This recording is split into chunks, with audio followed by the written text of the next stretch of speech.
Hello, welcome to Polyfile. This is Jeff. Today we're going to be talking about something which has been requested a few times and is actually a really interesting idea because it's very specific to polyamorous relationships and environments. So this talk is all about compersion.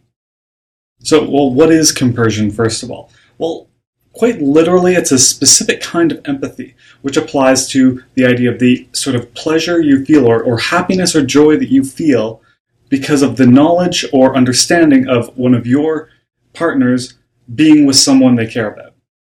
So it's kind of experiencing the happiness that they have with their other relationships. So this is often described somewhat incorrectly, but at least it kind of tells you the right direction as being the opposite or the flip side of jealousy.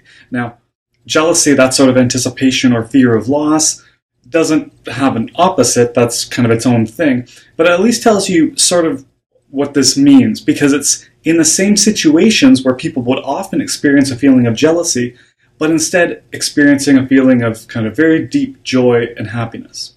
Something that's important to point out is that this is not the same as a certain kind of sexual gratification that people get from the idea of seeing or having the knowledge of their significant other being sexually involved with somebody else. The kind of thing you'd see in sort of cuckolding arrangements or even just kind of swinging and kind of broader ideas of people being involved with each other. That's much more of a specific thing to sort of a sexual interest that some people have. It's not the same thing as compersion. It's also not really in opposition to it. You could very easily be someone who experiences both of these concepts at the same time.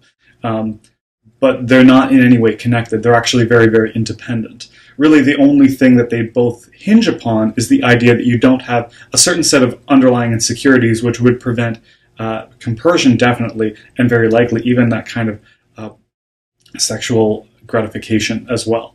So what do I mean by these underlying insecurities? What's the real concern going on here?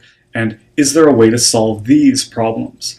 And how do you get to the point where you can actually feel compersion? Because a lot of people might hear this idea and think, yeah, that sounds great, but how do I actually get there? How do I free myself of these feelings of jealousy or envy or other things that we've talked about before as getting in the way of some of these feelings? I think that in general, it comes down to sort of two different ideas that have to be in place for you to be able to experience these feelings.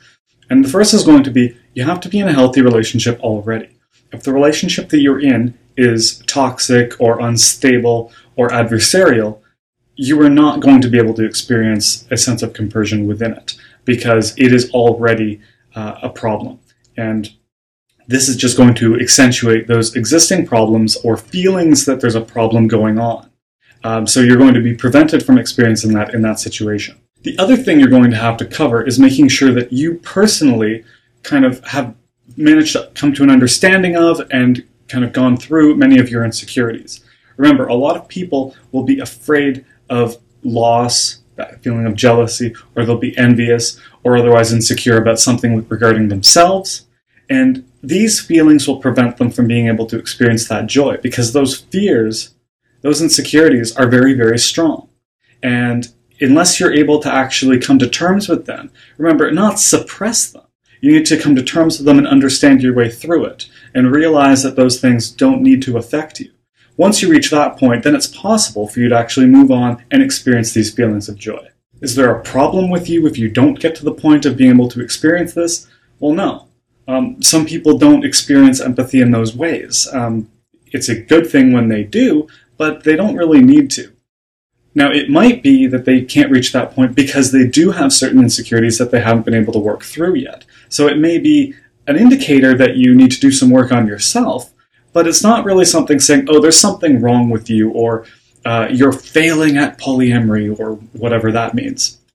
It might just mean that you need to kind of do a bit of searching to yourself and think, okay, is there something that's upsetting me that I haven't actually come to terms with yet? Or do I just not really feel things that way? And either one of those answers is perfectly acceptable. So some of the other ways I've heard this defined sometimes are a little bit strange because they will end up defining a broader kind of empathy in terms of compersion. This is not really the point because compersion is really a specific kind of empathy. It is not all positive feelings you feel for other people. It really applies specifically to this kind of romantic relationship idea. Now, that's not to say that it's very different from those either. Often the feeling of compersion is described to people as being the same feeling you would have in one of those situations. The feeling you have when one of your best friends gets a promotion at work, when a family member gets into a really good relationship or solves some huge problem they've been having. The idea that you can feel the happiness that someone else close to you is feeling is, of course, is a very broad kind of empathy. Compersion is really just that idea specific to this kind of relationship.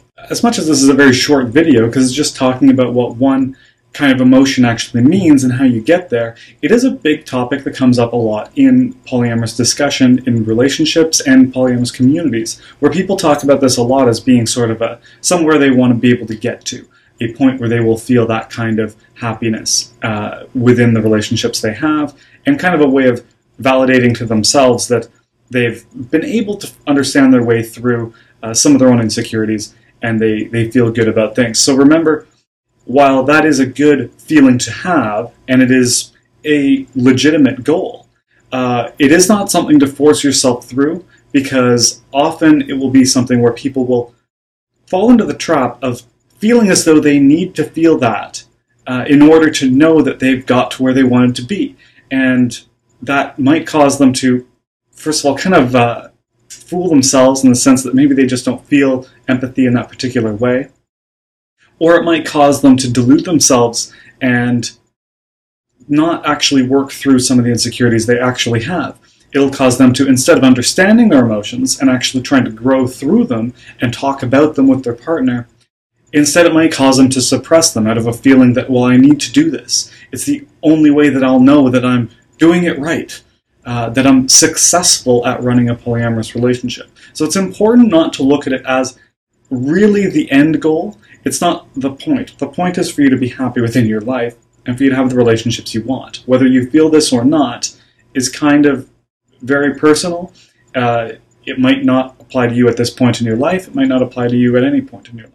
So while it's something interesting to strive toward, do not get too hung up on it, because it might just not be the way you think about it, and that's okay.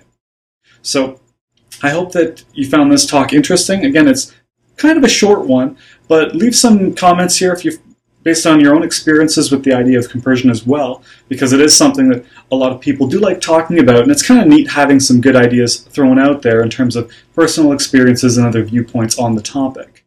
And again, also contact me here if you had any other questions or anything else you wanted me to talk through, because I'm always looking for more subjects to go through that are relevant to kind of a polyamorous environment and people who are interested in the ideas. So thanks for watching, and I hope to hear from you soon.